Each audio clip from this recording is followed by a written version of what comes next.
Hello, hello, hello les potos, c'est Coach Pao. On se retrouve avec ta vidéo review Blue Lock du chapitre 266, l'ultime chapitre du tome 30 pour te donner le but du 2-1 pour le Bastard contre Paris. Deux choses à se souvenir avec le chapitre 265, le choix de Kyora-Jin qui décide de faire la passe à Kaiser avec une passe à effet rétro. Mais aussi cette dernière page où tu vois Kaiser prêt à tirer dans une situation parfaite pour activer son fameux Kaiser Impact Magnus, la fameuse arme qui doit plonger Isagi dans le désespoir, voir le chapitre 243. J'avais développé un short, une théorie en 3 points qui expliquait pourquoi selon moi le shoot de Kaiser va flop, notamment avec la présence de la pièce de puzzle Luck, symbole de Isagi qui fut présente lors de son but contre les U20. Surtout qu'en plus, les auteurs n'ont jamais coupé une action de tir si c'est pour annoncer un but. Généralement, toute l'action est montrée jusqu'à l'inscription du mot « goal ». Ainsi, le pari de voir soit Isagi marqué ou soit Kaiser était très indécis, c'était du 50-50. Perso, et si tu me suis depuis un moment, je milite pour un triplé de Isagi afin qu'il soit dans des conditions optimales pour avoir une offre du Real et continuer sa progression avec Sae et Luna.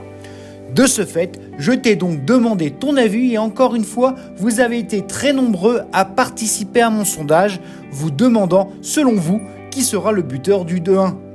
Et vous étiez une majorité écrasante de 57% à voir Isagi voler le but de Kaiser pour lui permettre de réaliser ce qu'il avait annoncé chapitre 258, son triplé, suivi de Kaiser avec 37% des suffrages exprimés, qui m'a été justifié et qui est tout à fait logique par le fait de montrer en détail sur 2 chapitres en plus des 2 autres chapitres sur NES, le flashback de Kaiser et la création de sa nouvelle arme, le Magnus Impact. Pourquoi donc développer autant autour de Kaiser si c'est pour le voir échouer? Et enfin, un petit 8% des votants qui imaginaient un autre joueur comme Ness ou Kyora-Jin. J'ai même eu droit à du Rin, mais là c'était un peu du grand n'importe quoi, sachant qu'on était en fin de tome et que la construction narrative d'un but demande plus que simplement quelques pages. Donc non, un but parisien est tout bonnement impossible. Alors, sans plus attendre, voici ma review du chapitre 266, dernière partie du tome 30.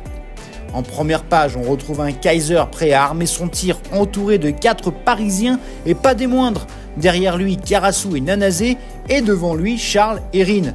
Kyora en haut à droite attend de voir si son choix fut le bon, tandis que Isagi, dans serré, se dit que ça sent pas bon pour son rêve de domination de l'équipe. On est à l'épilogue, via l'expression faciale de Isagi, de ce qu'il parlait au chapitre 264. Soit c'est l'éveil de Kaiser, soit c'est la mise en place du règne de Isagi. Et avec le titre de ce chapitre Superstar, ce mot peut autant être attribué à Isagi qu'à Kaiser. On a droit à une double page d'entrée de chapitre avec l'exécution du tir de Kaiser sans dialogue ni texte, rien que du pur dessin très détaillé pour accentuer la dramaturgie du moment afin de le rendre plus solennel, plus triomphant. La même technique a été utilisée par les auteurs de laisser parler le dessin, était très prisée notamment contre le Mannheim pour le Kaiser Impact. D'ailleurs, personnellement, le match contre Paris ressemble assez avec celui contre le Mannheim. On reconnecte bien plus avec la rivalité Kaiser-Isagi que lors du match contre le Ubers. En tout cas, Kaiser, dans serré, Predator Eye activé, tape le ballon dans l'endroit exact qu'il avait décrit chapitre 259. Plus de doute, on va assister au Kaiser Impact Magnus. Et c'est exactement ce qui se passe dans cette nouvelle double page. Kaiser exécute son Magnus Impact devant Charles et Rin, qui ne peuvent rien faire. Le ballon ne passe pas entre les 2 joueurs, mais contourne Rin. La rotation de la balle est unique, à tel point qu'elle pourrait être surnaturelle. Isagi est comme figé sur place, bloqué, mais en même temps fasciné de voir ce qu'il va se passer. Peut-être son âme de footeux et son amour du ballon rond le poussent à vouloir voir si Kaiser va réussir son shoot. C'est pour ça que page suivante, petit monologue de Isagi qui analyse la rotation du ballon. On se souvient du loupé de Kaiser au chapitre 259. On peut voir que direct, la rotation n'a plus rien à voir avec sa première tentative. Ça va plus vite et ça a l'air bien plus puissant. Ce qui est justifié par les auteurs page suivante avec un gros plan du ballon qui semble indiquer que Kaiser a comme allié l'air. Kaiser est devenu The Last Airbender. Ness hallucine de voir que le ballon finalement tourne, comme Kaiser avait théorisé au chapitre 259. Double page de nouveau, avec la course folle du ballon en direction du but, avec ce mélange de force, de puissance, de rotation articulée autour des ronces et des épines de rose, symbole de Kaiser. A noter que le Kaiser enfant de son flashback apparaît avec le Kaiser du présent, histoire de tout reconnecter pour signifier que la frappe est la conclusion de son arc. On se retrouve avec un flashback de Kaiser enfant jouant au ballon. Ici, on te montre ses débuts balle au pied, histoire que tu comprennes tout le cheminement de sa maîtrise balle au pied. À titre d'exemple, par rapport à Isagi, avec son ambidextrie ou son two-gun volé, au moins avec Kaiser, on nous montre enfin tout ce parcours initiatique du héros cherchant à maîtriser son arme fatale. À aucun moment avec Isagi, on a eu droit à ce type de développement, que ce soit dans sa jeunesse ou bien durant des chapitres de transition. À croire que le véritable héros de ce match est Kaiser pour les auteurs. J'avoue que c'est assez troublant. Après moult tentatives de tir, seul dans une aire de jeu, on retrouve Kaiser qui se blottit en mode position du fœtus, en quelque sorte la même chose vue dans son flashback pour signifier que le ballon est sa bouée de sauvetage, l'unique objet qui maintient une once d'espoir en lui. On en rajoute une couche encore et encore avec un Kaiser qui se fait battre par son daron, alcoolique, ou comme évoqué dans l'origine arc de Kaiser, le ballon est toujours à ses côtés. Sur cette même page, on a l'analogie du ballon avec la lune, évocation sans doute que le ballon est sa lumière blanche et puissante, comme la pleine lune pour signifier qu'il est son moyen de s'échapper de sa prison familiale. Ce qui est confirmé planche suivante, où là, on nous donne une version de Kaiser en mode Rémi sans famille, avec un désir d'accentuer notre empathie pour un personnage qui délibérément fait le mal pour assouvir ses projets. Ici, Kaiser est présenté comme une victime, alors que dès qu'il a mis les pieds au Bastard via Red Arc, il finit comme un être malveillant. C'est ce qu'on appelle l'ambivalence d'un narcissique égocentrique. Le tout accentué sur cette double page pour faire pleurer dans les chaumières, mais aussi pour créer de l'empathie envers le personnage, car même si j'adore Kaiser, l'un des meilleurs persos développés dans Blue Lock, je trouve cette double page forcée, laissant penser que Kaiser est simplement une victime qui manipule Ness, le traitant de clébard, parce que quoi ? Il cherche l'amour, une sorte de happy end pour toucher la corde sensible d'un public dont on va pas se cacher, celui qui consomme goodies et merc. Voir ma vidéo Blue Lock Boy Band à crampons. Le fait de voir Kaiser main levée cherchant à attraper la lune doit aussi te rappeler ce passage avant la NL avec Isagi quand il était rentré chez lui, chapitre 152, Isagi sur son lit cherchant à capter la lumière pour transformer le monde du foot par son propre talent. On a donc ici ce même parallèle qui doit conclure à une sorte de happy end pour Kaiser, malgré sa position de rival du héros, un antagoniste pas si mauvais au final, mais montré comme une simple victime. Double page suivante, le but est inscrit, validé par le mot goal. On retrouve donc, comme d'habitude, la même recette des auteurs depuis la NL, un développement de l'origine arc avec le trauma du perso concerné, une renaissance et la délivrance par le but. Typiquement le même schéma qu'avec Yukimiya. La prise de risque des auteurs est donc nulle. On se retrouve pour ce second but qui est un tournant dans le match car la victoire est en 3 buts, avec de nouveau un statu quo entre Kaiser et Isagi. Je soupçonne les auteurs de ne pas avoir voulu enterrer Kaiser dans l'optique de favoriser du merc et des goodies pour une fanbase très ciblée, friande, de petits garçons fragiles, en pleurs et traumatisés pour qui on pardonne tout tant qu'ils sont mignons.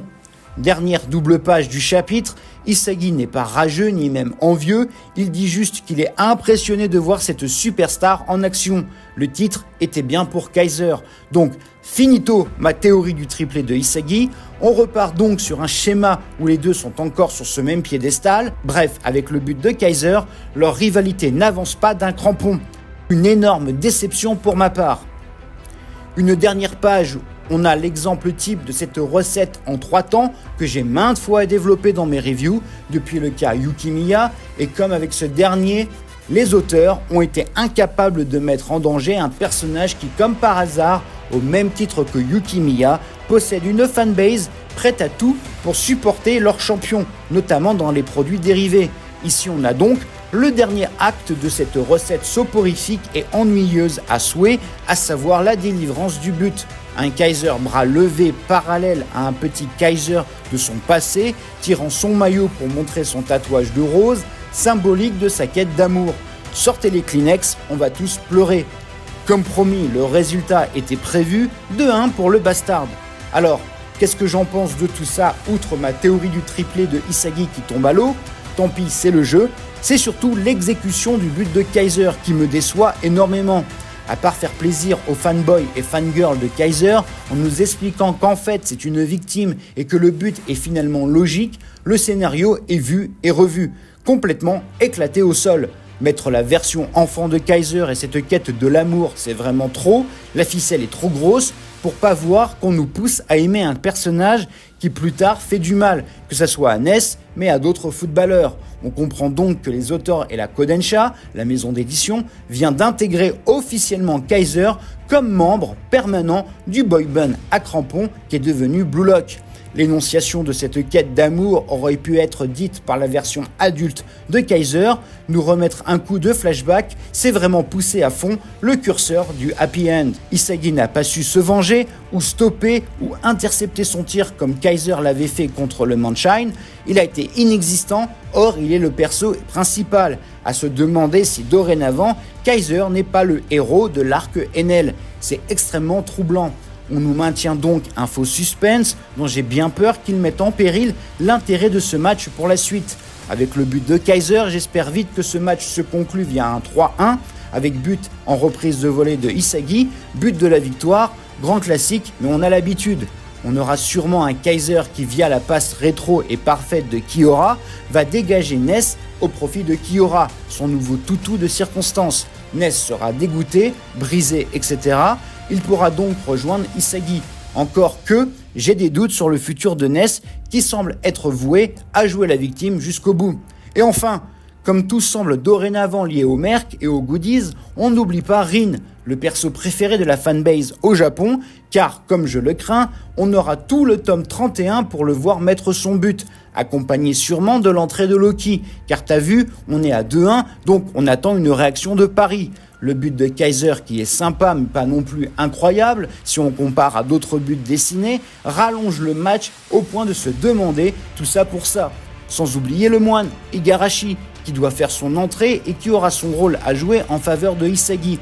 On sait et tu sais comment ça va finir. En tout cas, j'espère sincèrement me tromper pour que vite Isagi marque et qu'on en finisse avec cet arc bien trop long, bien trop prévisible, avec cette recette narrative en 3 temps. Flashback, renaissance, Dr Isagi et délivrance par le but. Dommage, on avait une chance unique de voir quelque chose de grandiose et on finit sur un truc mid. Qu'en penses-tu? Es-tu déçu? La pression de l'engouement du perso de Kaiser justifie-t-elle son but? Les auteurs ont-ils conscience qu'à force de nous donner à manger la même formule, on risque fort d'avoir une indigestion? La réponse dans la prochaine vidéo. Blue Lock est sans pitié, seul le plus fort survivra. Voilà, c'est tout pour aujourd'hui. Tu peux ranger tes crampons et on se retrouve très prochainement pour parler des arcs narratifs, des joueurs, des équipes, des théories, de l'animé. Il y a tant à dire sur Blue Lock. Commente, like, abonne-toi, c'est important pour faire vivre cette communauté. Merci infiniment. Panenka et Sombrero. Allez, ciao.